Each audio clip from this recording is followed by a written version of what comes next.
Hello students, I welcome all of you on the platform of MPBT online lecture series. My name is Akshay Lunde and this is your channel AHL lecture. In last lecture we have seen the conservation of angular momentum and today we are going to finish the last theory point of this chapter, that is the rolling motion. आज आपण rolling motion म्हणजे काय आणि त्याचं expression काय आहे ते बघणार आहे. ठीक आहे, तर हेडिंग लिहा रोलिंग मोशन. बघा, रोलिंग मोशन हा थेरी पॉइंट समजून घेण्यापूर्वी एक आपण प्रॅक्टिकल एक्झाम्पल इमॅजिन करूयात. एक फोर व्हीलर आहे आणि ती फोर व्हीलर एका स्ट्रेट पाथ मध्ये ट्रॅव्हल करते. तुम्हाला इमॅजिन करायचंय त्याचं टायर. ठीक आहे, कोणतंही टायर इमॅजिन करू शकता, पुढचं किंवा पाठीमागचं. आता हे जे टायर आहे, या टायरचा हा आहे सेंटर ऑफ मास. बरोबर, टायरचं जे सेंटर ऑफ मास जे असेल ते कुठं असणार आहे, तर सेंटरलाच असणार आहे. सेंटर ऑफ मास म्हणजे काय, जिथं बॉडीचं टोटल मास कॉन्सन्ट्रेट झालेलं असतं त्याला सेंटर ऑफ मास असं म्हणतो. टायरचं सेंटर ऑफ मास कुठं असणार आहे, तर सेंटरलाच असणार आहे. ठीक आहे, आता ती कार पुढं पुढं चालली, याचा अर्थ हे टायर रोटेट होत होत पुढं सुद्धा चाललेलं असणार आहे. बरोबर, याला दोन टाईपच्या मोशन असणार आहे. टायरला इथं दोन टाईपच्या मोशन असणार आहेत, एक रोटेशनल मोशन आणि दुसरी लिनियर मोशन. त्या लिनियर मोशनलाच आपण ट्रान्सलेशनल मोशन असं म्हणतो. मग जो ऑब्जेक्ट ज्या ऑब्जेक्टला ट्रान्सलेशनल मोशन सुद्धा आहे आणि रोटेशनल मोशन सुद्धा आहे, त्या ऑब्जेक्टला आपण रोलिंग मोशन आहे असं म्हणतो. ट्रान्स रोटेशनल मोशन म्हणजेच रोलिंग मोशन. येते लक्षात, ट्रान्स रोटेशनल मोशन म्हणजेच रोलिंग मोशन. म्हणजेच काय, the combination of rotational motion and translational motion. बघा, हे टायर जे आहे ते टायर रोटेट सुद्धा होत आहे आणि हे पुढं पुढं सुद्धा चाललंय, म्हणजेच याला ट्रान्सलेशनल मोशन सुद्धा आहे. मग combination of translational motion and rotational motion, that is nothing but A rolling motion. इथं डेफिनेशन लिहिता येईल. बघा काय लिहिता येईल, it is the combination it is the combination of translational and rotational motion. बरोबर, ठीक आहे, याला आपण काय म्हणतो, तर रोलिंग मोशन असं म्हणतो. मला वाटतं की तुम्हाला रोलिंग मोशन इमॅजिन झालेली असेल. आता असाच एक ऑब्जेक्ट आहे, ज्या ऑब्जेक्टला रोलिंग मोशन आहे आणि त्या ऑब्जेक्टचे आपल्याला काय काढायचे, कायनेटिक एनर्जी काढायची. ठीक आहे, फॉर एक्झाम्पल हे टायर आहे, या टायरची अँग्युलर व्हेलॉसिटी आहे ओमेगा. कसली व्हेलॉसिटी, अँग्युलर व्हेलॉसिटी आहे ओमेगा. आणि हे जे सेंटर ऑफ मास आहे, या सेंटर ऑफ मासची व्हेलॉसिटी असेल व्ही. आता मी असं का लिहिलंय जरा विचार करा. बघा, रोलिंग मोशन ज्या वेळेला ऑब्जेक्टचे होते त्यावेळेस जो पॉइंट सर्कमफरन्स वरती आहे, बघा मी काय सांगतोय, जो पॉइंट सर्कमफरन्स वरती आहे त्या पॉइंटची सर्क्युलर मोशन होत असते. म्हणजे हा जर पॉइंट असेल जो सर्कमफरन्स वरती मी घेतलाय, तर ही रोलिंग मोशन होत असताना हा जो पॉइंट आहे, हा पॉइंट सर्क्युलर मोशन करत असतो. आणि सेंटर ऑफ मास वाला जो पॉइंट आहे, म्हणजे सेंटरचा पॉइंट, हा पॉइंट फक्त स्ट्रेट पाथ मध्ये ट्रॅव्हल करत असतो. हे तुम्हाला इमॅजिन व्हायला पाहिजे. येते लक्षात, हा पॉइंट तुम्हाला इमॅजिन व्हायला पाहिजे. बघा, हे टायर आहे असं इमॅजिन करा, दिसतंय बरोबर. इथं आहे सेंटर ऑफ मास जे सेंटरला दाखवलंय आणि एक पॉइंट मी सर्कमफरन्स वरती घेतलाय. आता ही रोलिंग मोशन होते, बरोबर, याला आपण रोलिंग मोशन म्हणणार. बघा काय होतंय रोलिंग मोशन मध्ये, रोलिंग मोशन मध्ये दोन मोशन होत आहेत. कोणत्या दोन मोशन होत आहेत, सर्क्युलर मोशन सुद्धा होते, रोटेशनल मोशन सुद्धा होते आणि हे टायर पुढं पुढं सुद्धा चाललेलं आहे. म्हणजे कोणती मोशन असेल, ट्रान्सलेशनल मोशन. मग rotational motion plus translational motion, याला आपण काय म्हणलं, रोलिंग मोशन असं म्हणलं. बरोबर, आता मी काय सांगतोय बघा, जो पॉइंट सर्कमफरन्स वरती आहे त्याची जी व्हेलॉसिटी असेल ती व्हेलॉसिटी कोणती असणार आहे, अँग्युलर व्हेलॉसिटी ओमेगा असणार. जे पॉइंट सर्कमफरन्स वरती आहेत त्या पॉइंटला कोणती व्हेलॉसिटी असणार आहे, अँग्युलर व्हेलॉसिटी. ती अँग्युलर व्हेलॉसिटी मी ओमेगा म्हणलंय. आणि सेंटर ऑफ मास वाला जो पॉइंट आहे मधला, हा रोटेट होत नाहीये, हा पुढे पुढे चाललाय, फक्त स्ट्रेट पाथ मध्ये चाललाय. बरोबर, त्यामुळे त्याला कोणती व्हेलॉसिटी असणार, लिनियर व्हेलॉसिटी, कारण की तो एका स्ट्रेट पाथ मध्ये ट्रॅव्हल करतोय. म्हणून त्याला जी व्हेलॉसिटी असणार आहे ती कोणती व्हेलॉसिटी असणार आहे, लिनियर व्हेलॉसिटी, व्ही इतकी असणार आहे. बरोबर आहे, इथपर्यंत तुमच्या लक्षात आलंय. ठीक आहे, मग या बॉडीची आपल्याला काय काढायची, आता कायनेटिक एनर्जी काढायची. काय काढायची, कायनेटिक एनर्जी. मग इथं हेडिंग लिहूयात आपण, kinetic energy of rolling body. Kinetic energy of rolling body. बरोबर, एक बॉडी आहे, ती बॉडी रोल होते. बरोबर, रोल होते म्हणजे तिला रोलिंग मोशन आहे आणि तिची कायनेटिक एनर्जी आपल्याला काढायची. बरोबर, ठीक. आता या बॉडीला मी काय सांगितलं की दोन टाईपच्या मोशन आहेत, एक ट्रान्सलेशनल आणि दुसरी काय आहे तर रोटेशनल मोशन आहे. बरोबर, मग आता जरा विचार करा, एक ऑब्जेक्ट ज्याचं मास आहे m, वेलॉसिटी आहे v, तो स्ट्रेट पाथ मध्ये ट्रॅव्हल करतो, याला कोणती एनर्जी असते? Kinetic energy. कोणती कायनेटिक एनर्जी? याला असते ट्रान्सलेशनल कायनेटिक एनर्जी. बरोबर, याला कोणती कायनेटिक एनर्जी असेल तर ट्रान्सलेशनल कायनेटिक एनर्जी. कसा आहे ऑब्जेक्ट जरा समजतंय? एक ऑब्जेक्ट आहे ज्याचा मास आहे m, वेलॉसिटी आहे v, स्ट्रेट पाथ मध्ये चाललाय, स्ट्रेट पाथ मध्ये v इतक्या वेलॉसिटीने चाललाय, याला कोणती एनर्जी असणार? याला ट्रान्सलेशनल कायनेटिक एनर्जी असेल. बरोबर, आणि एक ऑब्जेक्ट आहे, एक ऑब्जेक्ट असा आहे जो फक्त काय होतं, रोटेट होतोय, एका जागेवरती रोटेट होत, याची अँग्युलर वेलॉसिटी आहे ओमेगा, याचा मोमेंट ऑफ इनर्शिया आहे आय. बरोबर, इथं जे काम मास करतंय इथं तेच काम कोण करतंय? I, moment of inertia. इथं याची लिनियर वेलॉसिटी आहे v, इथं याची अँग्युलर वेलॉसिटी आहे ओमेगा. इथं याची ट्रान्सलेशनल कायनेटिक एनर्जी काय असणार आहे? 1/2 mv². बरोबर, तसं रोटेट होणाऱ्या बॉडीला कोणती एनर्जी असते? Angular rotational kinetic energy. याला कोणती एनर्जी असणार? रोटेशनल कायनेटिक एनर्जी, किंवा याला आपण रोटेशनल कायनेटिक एनर्जी असंच म्हणूया. चला, याला कोणती असणार आहे? Rotational kinetic energy. Rotational kinetic energy किती असते? 1/2 of I into omega square. बरोबर, हे एक्सप्रेशन आपण ऑलरेडी बघितलंय. बघा, इथं जे काम मास करतंय ते काम इथं मोमेंट ऑफ इनर्शिया करतंय, जे काम इथं वेलॉसिटी व्हीच आहे ते काम इथं अँग्युलर वेलॉसिटी करतंय ओमेगा. 1/2 mv², इथं 1/2 I इंटू ओमेगा स्क्वेअर. हा ऑब्जेक्ट स्ट्रेट पाथ मध्ये ट्रॅव्हल करतोय, हा फक्त रोटेट होतोय. मग रोलिंग मोशन मध्ये काय होतं? रोलिंग मोशन मध्ये ट्रान्सलेशनल मोशन सुद्धा येते आणि रोटेशनल मोशन सुद्धा येते. म्हणजे या बॉडीला दोन टाईपच्या एनर्जी असणार, एक ट्रान्सलेशनल कायनेटिक एनर्जी आणि दुसरी rotational kinetic energy.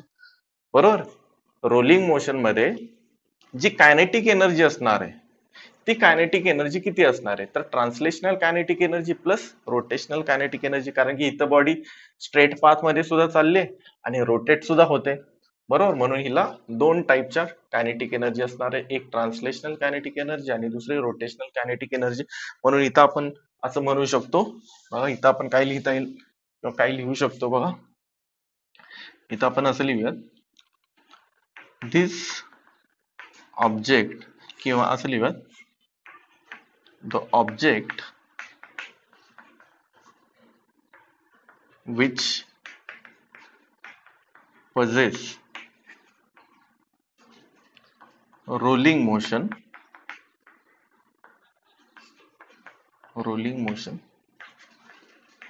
have two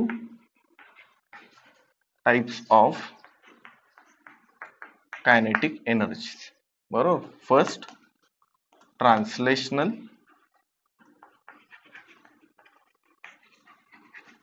kinetic energy and second rotational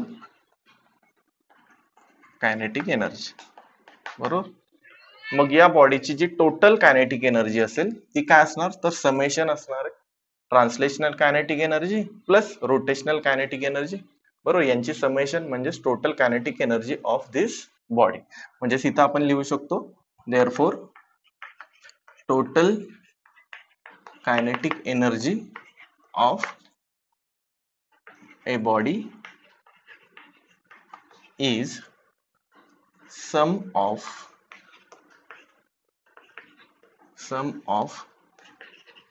translational kinetic energy plus and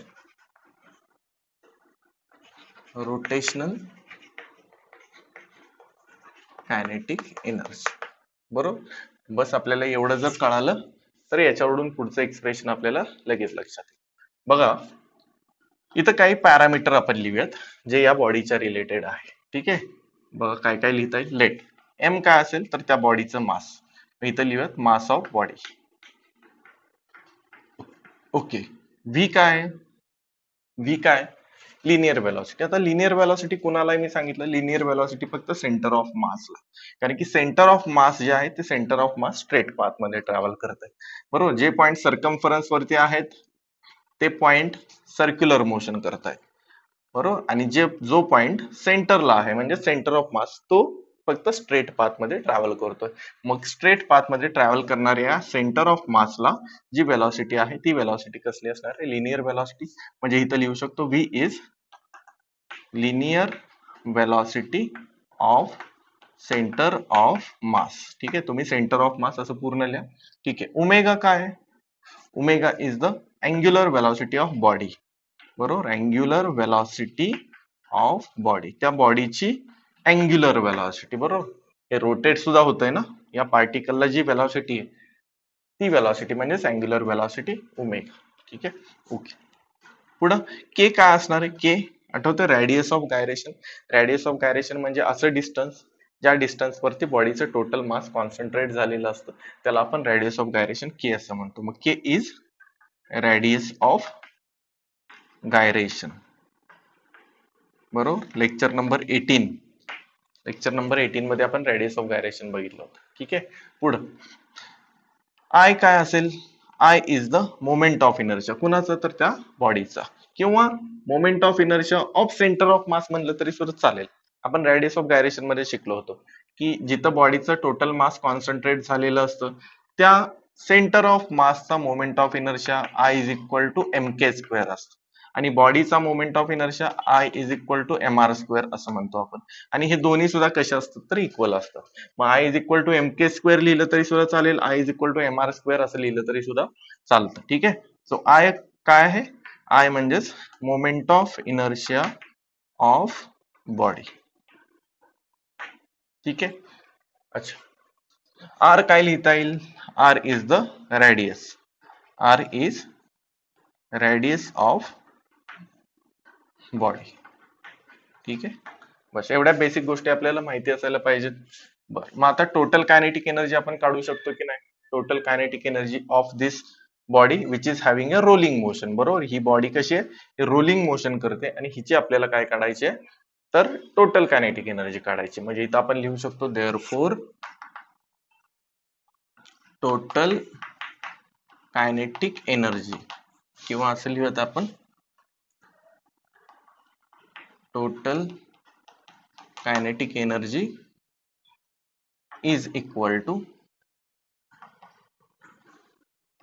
translational kinetic energy plus rotational kinetic energy, बरोबर. ठीक.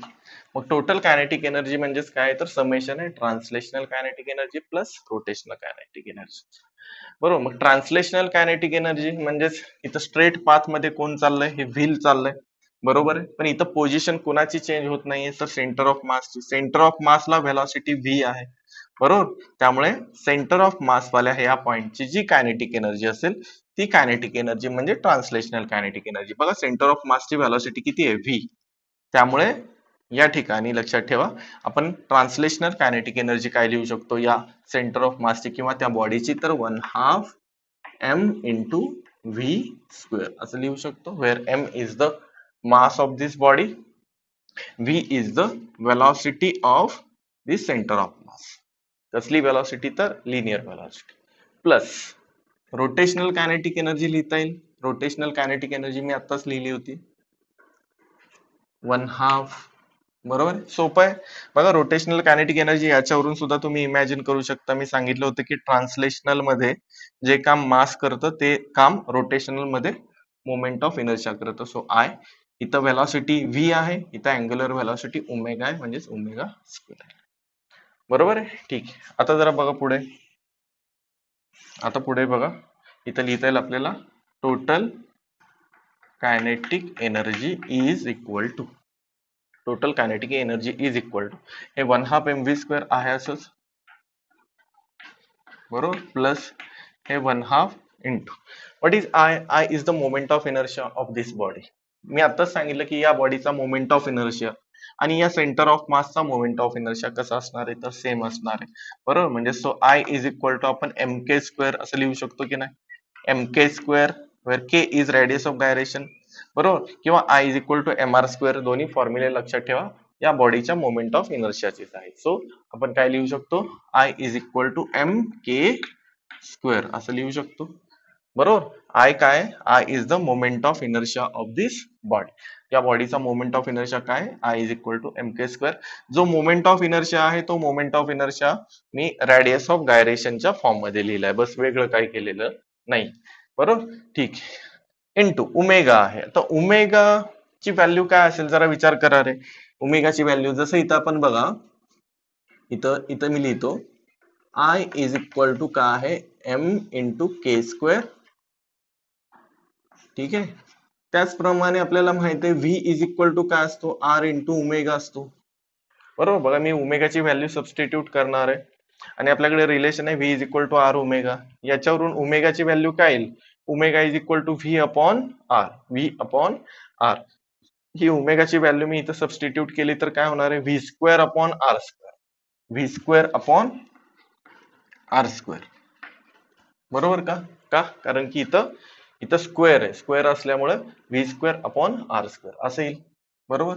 ठीक, आता बघा बरं याच्यामध्ये काय करता येईल, one half m, one half m बरोबर, one half m V square. इथं पण व्ही स्क्वेअर आहे म्हणजे चला one half m into V square हे आपण कॉमन घेऊ शकतो. ही पूर्ण टर्म कॉमन निघते बघा बरं, वन हाफ एम आणि हा व्ही स्क्वेअर एवढं जर आपण कॉमन घेतलं तर काय होईल, या ठिकाणी उरेल वन, या ठिकाणी उरेल वन, मध्ये आहे प्लस साइन, मध्ये आहे प्लस साइन. इथला one half m V square ब्रॅकेटच्या बाहेर आला म्हणजे के स्क्वेअर अपॉन आर आलं, k square upon R square आलं, k square upon R square बरोबर आहे. म्हणजेच या ठिकाणी total kinetic energy of rolling body जे आहे ते आपल्याला मिळालंय one half m V square bracket मध्ये one plus K square upon R square. This is the total kinetic energy of rolling body. Rolling बॉडीला जी कायनेटिक एनर्जी असणार आहे ती इतकी असणार बरोबर आहे. हे कशावरून काढलं किंवा कसं काढलं लक्षात आलं का, मी काय केलं लक्षात ठेवा. या बॉडीची मला टोटल कायनेटिक एनर्जी काढायची होती. मी इथं दोन मोशन कन्सिडर केल्या, कोणत्या, एक ट्रान्सलेशनल मोशन, दुसरी रोटेशनल मोशन. ट्रान्सलेशनल मोशन आहे म्हणून translational kinetic energy, rotational motion आहे म्हणून rotational kinetic energy. Translational kinetic एनर्जीचा फॉर्म्युला, रोटेशनल कायनेटिक एनर्जीचा फॉर्म्युला वापरला, मोमेंट ऑफ इनर्शियाचा फॉर्म्युला वापरला, I is equal to M K square आणि ओमेगाच्या ठिकाणी v is equal to R omega. याच्यावरून मी काय केलं, ओमेगाची व्हॅल्यू फाइंड आउट केली, व्ही अपॉन आर. ओमेगाची व्हॅल्यू व्ही अपॉन आर मी इथं ओमेगा स्क्वेअरच्या ठिकाणी टाकली. सॉल्व्ह करत गेलो, मला finally total kinetic energy of rolling body मिळाली. ठीक आहे, तर सोपं एक्सप्रेशन होतं, कन्सेप्ट व्यवस्थित समजून घ्या, हे नोट डाऊन करा, मग आपण नेक्स्ट एक्सप्रेशन बघूया. ओके, बघा आता आपल्याला लास्ट एक्सप्रेशन बघायचंय, linear acceleration and speed while pure rolling down and inclined plane. म्हणजेच काय, एका इन्क्लाइंड प्लेन वरती, बघा काय सांगतोय, एका इन्क्लाइंड प्लेन वरती बरोबर, हे आहे इन्क्लाइंड प्लेन. एका इन्क्लाइंड प्लेन वरती एक ऑब्जेक्ट काय केलाय, हाईट वरती प्लेस केलेला आहे बरोबर. म्हणजे या ठिकाणी तुम्ही इमॅजिन करू शकता, हे आहे inclined plane which is at an angle of theta with the horizontal, आणि या ठिकाणी एक ऑब्जेक्ट आहे बरोबर आहे, जसं मास एम इतकं असेल, रेडियस आर इतकी असेल, आणि हा वरून खाली येणार आहे बरोबर आहे. आता वरून खाली येत असताना त्याची काय होणार आहे, रोलिंग मोशन होईल. मग ती रोलिंग मोशन होत असताना तो जो ऑब्जेक्ट आहे त्याचं ऍक्सलरेशन आणि त्याचं स्पीड किती असणार आहे, म्हणजे त्याची वेलॉसिटी आणि त्याचं ऍक्सलरेशन किती असणार आहे, ते आपल्याला काय करायचंय, फाइंड आउट करायचं बरोबर आहे. बघा काय दाखवलं मी या ठिकाणी, इथं एक काय आहे, एक ऑब्जेक्ट आहे, तो ऑब्जेक्ट काय होणार आहे, रोल होत खाली येणार आहे. आता वरनं खाली येताना काय होणार आहे बघा, या ठिकाणी त्याची रोलिंग मोशन होणार आहे. मगाशीच मी सांगितलं रोलिंग मोशन म्हणजे combination of translational motion and rotational motion आहे. म्हणजेच हा पुढं पुढं पण जाणार आहे आणि रोटेट होत होत पुढे जाणार आहे, म्हणजे त्याला रोटेशनल मोशन सुद्धा आहे आणि ट्रान्सलेशनल मोशन सुद्धा आहे. म्हणजे तिथं रोलिंग मोशन होणार आहे. मग या ऑब्जेक्टची रोलिंग मोशन होत असताना त्याचं फायनल स्पीड किती आहे आणि त्याचं ऍक्सलरेशन किती आहे ते आपल्याला फाइंड आउट करायचं. बरोबर आहे. आणि हे जे प्लेन आहे हे प्लेन किती अँगल मध्ये आहे तर थिटा इतक्या अँगल मध्ये इन्क्लाइंड आहे. ओके. आता या ठिकाणी या ऑब्जेक्टने जे लिनियर डिस्टन्स ट्रॅव्हल केलंय, बरोबर, हे जे लिनियर डिस्टन्स तो ट्रॅव्हल करणार आहे हे लिनियर डिस्टन्स आपण एस इतकं आहे असं आपण मानूयात. ठीक आहे. मग इथं काय लिहू शकतो आपण? बघा, कन्सिडर, बघा इथं आपण काय करूयात, एक्सप्लेन करत करतच लिहित जाऊयात. बरोबर, समजून पण घ्यायचं आहे आणि आपल्याला लिहायचं सुद्धा आहे. तर कन्सिडर ए रिजिड बॉडी. ठीक आहे, कन्सिडर ए रिजिड बॉडी. या बॉडीचं मास किती आहे तर एम इतका आहे असं आपण मानूयात. ठीक आहे, या बॉडीचं मास किती आहे एम इतका आहे आणि याची जी रॅडियस आहे, बरोबर, रॅडियस जी आहे ती रॅडियस किती आहे कॅपिटल आर इतकी आहे असं आपण ऍझ्युम करूयात. मग इथे लिहूयात, consider a rigid body of mass M and radius R, बरोबर, इज रोलिंग डाऊन. बरोबर, इज रोलिंग डाऊन. काय होते ही बॉडी तर रोल होते ना, वरनं खाली अशी रोल होत येणारे वरनं खाली. बरोबर, एका इन्क्लाइंड प्लेन वरून ती रोल होत खाली येणार. म्हणून इथं लिहूयात, is rolling down and inclined plane. बरोबर, एका इन्क्लाइंड प्लेन वरून एक बॉडी जिचं मास आहे एम, जिची रॅडियस आहे आर, ती रोल होत होत खाली येणार आहे. बरोबर, कशावरून तर एका इन्क्लाइंड प्लेन वरून, असं इथं आपण लिहिलंय. ठीक आहे. ओके, ते जे इन्क्लाइंड प्लेन आहे या इन्क्लाइंड प्लेनचा अँगल किती आहे किंवा ते इन्क्लाइंड प्लेन हॉरिझॉन्टल बरोबर किती अँगल करतंय तर थीटा. म्हणून इथं आपण लिहू शकतो inclined plane is at an angle of theta with horizontal. ठीक आहे. ओके, आता जरा कन्सेप्ट वरती येऊयात की या ठिकाणी नक्की काय होतं. ऑब्जेक्ट ज्या वेळेला या हाईट वरती आहे, किती हाईट वरती याला आपण प्लेस केलंय तर एच इतक्या हाईट वरती आपण याला ठेवलेला आहे. बरोबर, सुरुवातीला याची म्हणजे या पोझिशनला या हाईट वरती ज्या वेळेला त्याला आपण प्लेस केलंय त्यावेळेस त्याची इनिशियल वेलॉसिटी किती असणार रे, 0 असणार की नाही. बरोबर, सुरुवातीला त्याला नुसतंच आपण प्लेस केलं या इतक्या हाईट वरती, एच इतक्या हाईट वरती त्याला काय केलं आपण या इन्क्लाइंड प्लेन वरती ठेवलं. ठेवल्या त्याची इनिशियल वेलॉसिटी किती असणार आहे, 0 असणार आहे. सो इनिशियल वेलॉसिटी आपण यू ने इंडिकेट करतो, यू इज इक्वल टू काय आहे 0. आणि वरून ज्या वेळेस त्याला आपण सोडून देऊ त्यावेळेला तो रोल होत होत पुढं येणार आहे आणि तो एस इतकं डिस्टन्स काय करणार आहे कव्हर करणार आहे. आता ज्यावेळेस तो एक्स्ट्रीमली हाय पोझिशन वरती असेल म्हणजे एच इतक्या हाईट वरती असेल त्यावेळेला मला सांगा त्या बॉडीमध्ये कोणती एनर्जी असणार आहे. तो एका जागेवरती उभा आहे. बरोबर, ती ऑब्जेक्ट स्टेशनरी आहे, हा ऑब्जेक्ट स्टेशनरी आहे, एच इतक्या हाईट वरती आपण त्याला ठेवलेलं आहे. मग हाईट वरती ज्या वेळेस ऑब्जेक्ट असतो त्यावेळेला त्याच्यामध्ये पोटेन्शियल एनर्जी असते. बरोबर, ग्रॅव्हिटेशनल पोटेन्शियल एनर्जी असणार. मग या ठिकाणी या ऑब्जेक्टला ग्रॅव्हिटेशनल पोटेन्शियल एनर्जी आहे. बरोबर, आणि ज्यावेळेस तो वरनं खाली येईल त्यावेळेस काय होणार, त्याची वेलॉसिटी वाढायला सुरुवात होणार. तो असा रोल होत होत खाली येणार आहे. मग वरनं खाली रोल होत होत होत येत असताना त्याची वेलॉसिटी काय होईल, वाढत जाईल. सुरुवातीला त्याची वेलॉसिटी होती 0, आता वेलॉसिटी वाढायला सुरुवात होईल आणि वेलॉसिटी वाढत तो पुढे जाणार आहे.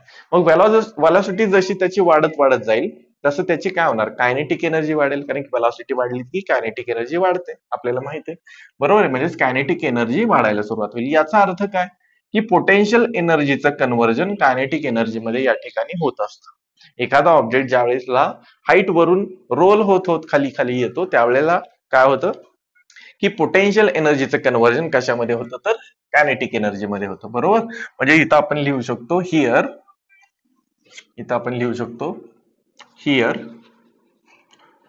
potential energy of body is converted into kinetic energy. Energy can neither be created nor be destroyed. It can only be converted.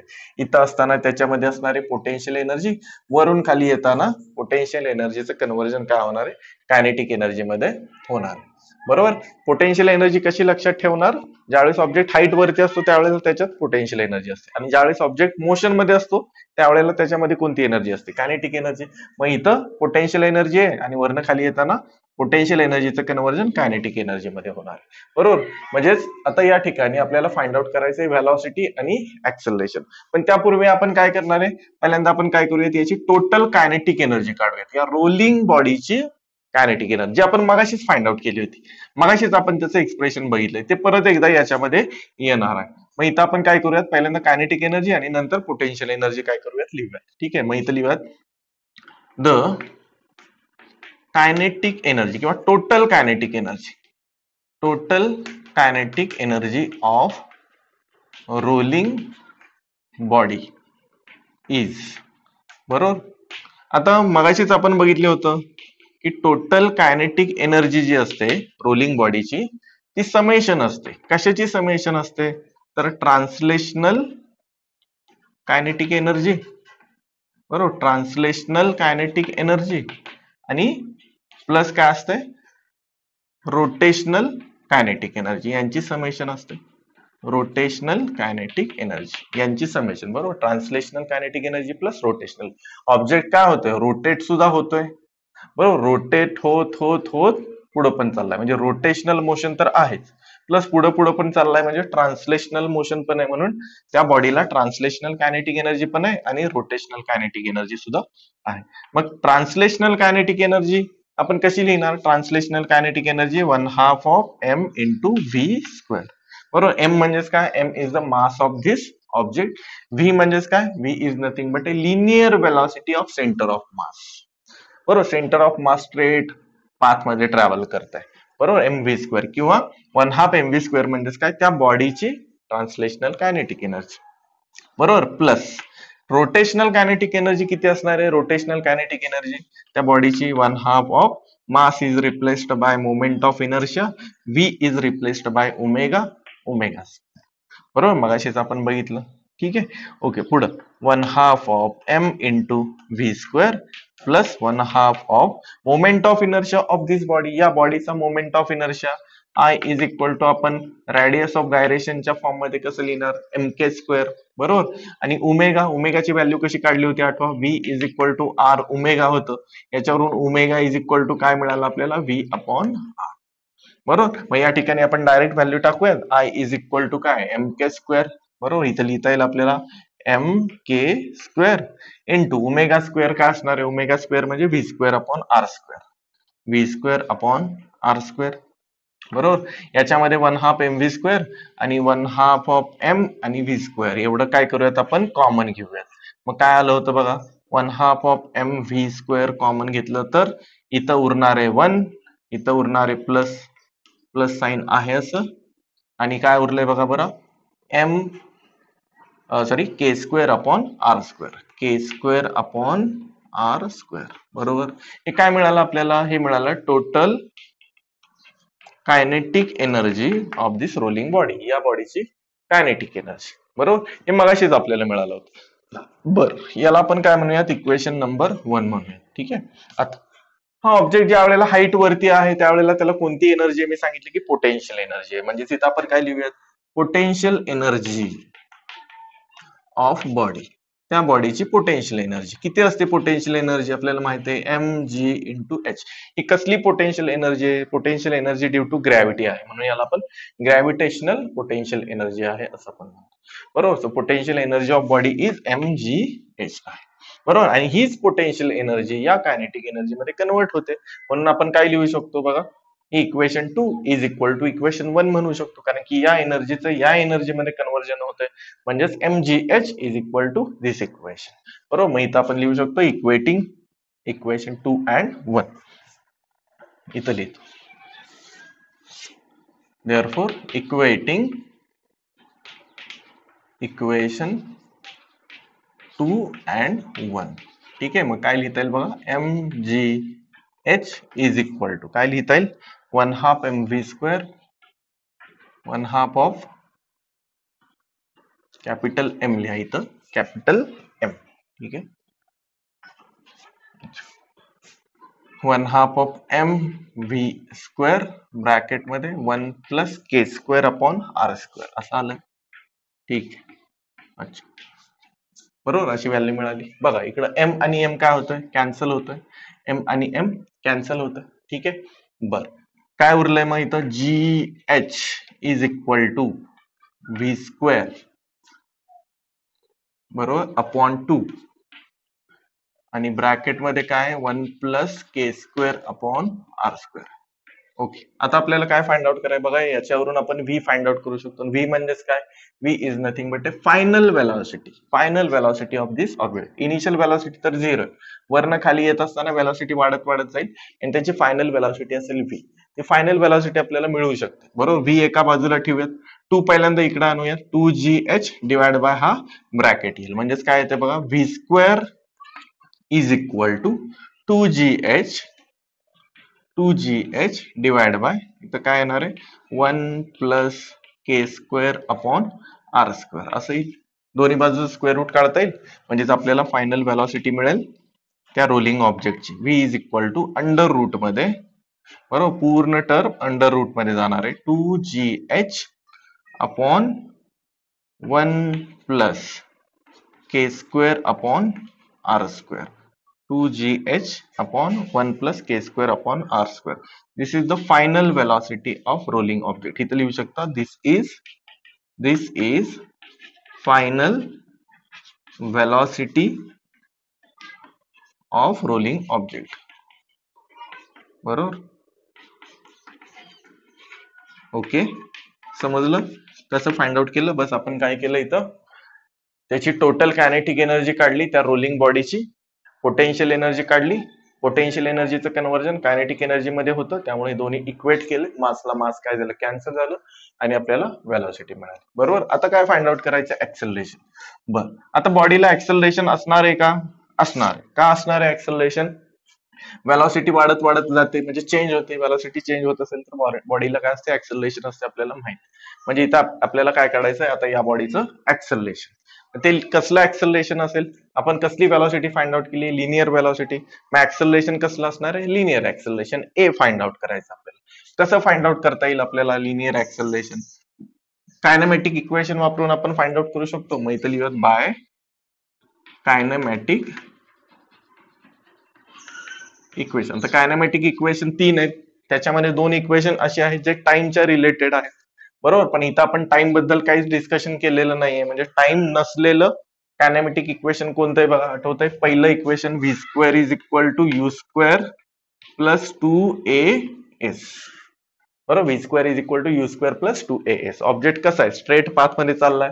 V काय आहे, V is the final velocity of that rolling object, final velocity. U initial velocity of that rolling object, initial velocity तर झिरोच आहे बरोबर. ए काय, ए तर त्या बॉडीचं, रोलिंग बॉडीचं ऍक्सेलरेशन, ते आपल्याला फाइंड आउट करायचं आहे, ए फाइंड आउट करायचं आहे. आणि एस म्हणजेच काय, त्यानं कव्हर केलेलं लिनियर डिस्टन्स, एस बरोबर, ते आपल्याला लागणार आहे. मग आपण एक काम करूया, त्या बॉडीनं किती लिनियर डिस्टन्स कव्हर केलंय ते आपण फाइंड आउट करूयात या ठिकाणी. कसं फाइंड आउट करता येईल लिनियर डिस्टन्स, सोपं आहे जरा बघा. काय करता येईल, अँगल किती आहे इथं, theta. Sine theta is equal to आपण घेतलं तर sine theta is equal to काय येणार, अपोजिट साइड बरोबर. इथं 90 डिग्री अँगल आहे, अपोजिट साइड म्हणजेच एच अपॉन हायपोटेनस म्हणजेच एस. मिळालं, S is equal to H upon sine theta बरोबर. एवढं लिनियर डिस्टन्स एस, एवढं लिनियर डिस्टन्स त्या बॉडीनं काय केलंय, कव्हर केलंय. हे आपल्याला व्हॅल्यू लागणार आहे बरोबर, तिथं आपल्याला सबस्टिट्यूट करायची, म्हणून इथं मी कॅल्क्युलेट केली. इथं लिहितो या ठिकाणी, हिअर लिनियर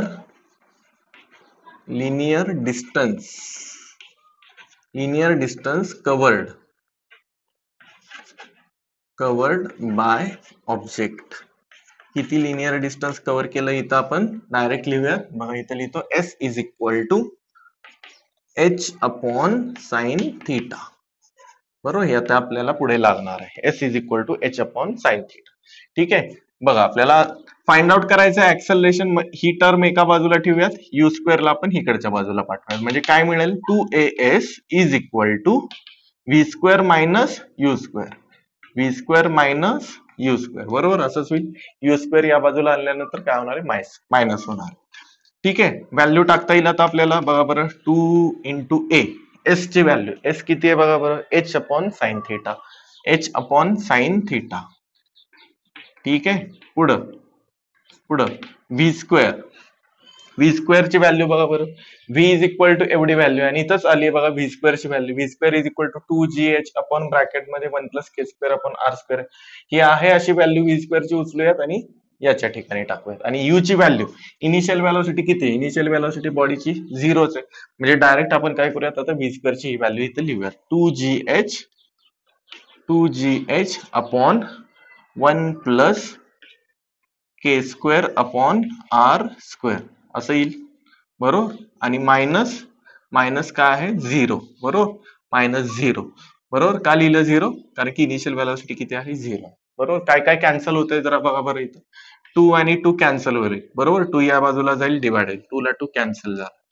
ठीक आहे, अजून काय कॅन्सल होईल इथं बघा बरं, एच सुद्धा काय होतं इथं या ठिकाणी कॅन्सल होईल, एच ला एच काय होईल कॅन्सल होतोय का बघा बरं, एच ला एच सुद्धा कॅन्सल होतोय बरोबर, एच आणि एच कॅन्सल होईल. ठीक आहे, म्हणजे ऍक्सलरेशन आता इथं काय उरलंय 1 अपॉन साइन थिटा उरलंय बरोबर, काय उरलंय a into bracket 1 upon sine theta, 1 upon sine theta, किंवा मी direct a upon sine theta असं पण लिहितो, चालेल का बघा बरं, a upon sine theta, a upon sine theta is equal to इकडे काय उरलंय जी अपॉन 1 प्लस के स्क्वेअर अपॉन आर स्क्वेअर एवढंच उरलंय या साईडला. ओके, मग साइन थिटा या ठिकाणी जाईल आणि काय होईल मल्टिप्लाय होईल, म्हणजे काय मिळेल बघा बरं, a is equal to g into sine theta, g sine theta upon bracket मध्ये आहे 1 प्लस के स्क्वेअर अपॉन आर स्क्वेअर बरोबर. This is the final equation for linear acceleration of rolling body. ती बॉडी रोल होत असताना त्याची linear velocity एवढी येते आणि त्याचं जे ऍक्सलरेशन असेल ते ऍक्सलरेशन एवढं येते बरोबर आहे. दोन्ही सुद्धा टर्म इथं आपण फाइंड आउट केलेले आहेत. तर एक्सप्रेशन व्यवस्थित समजून घ्यायचंय, समजून घेऊन लिहायचंय आणि लिहून माझ्या व्हॉट्सअपवरती मला पाठवायचंय. आजचं लेक्चर मी इथंच थांबवतोय. लेक्चर जर आवडला असेल तर नक्की लाईक करा, चॅनलला सबस्क्राईब केलेलं नसेल तर पहिल्यांदा सबस्क्राईब करा. येत्या लक्षात नेक्स्ट लेक्चर मध्ये मी याच्यावरचे एमसीक्यू सॉल्व्ह करून घेणार आहे. ठीक आहे, तर आजचं लेक्चर मी इथंच थांबवतो, तोपर्यंत स्टडी करत राहा. All the very best.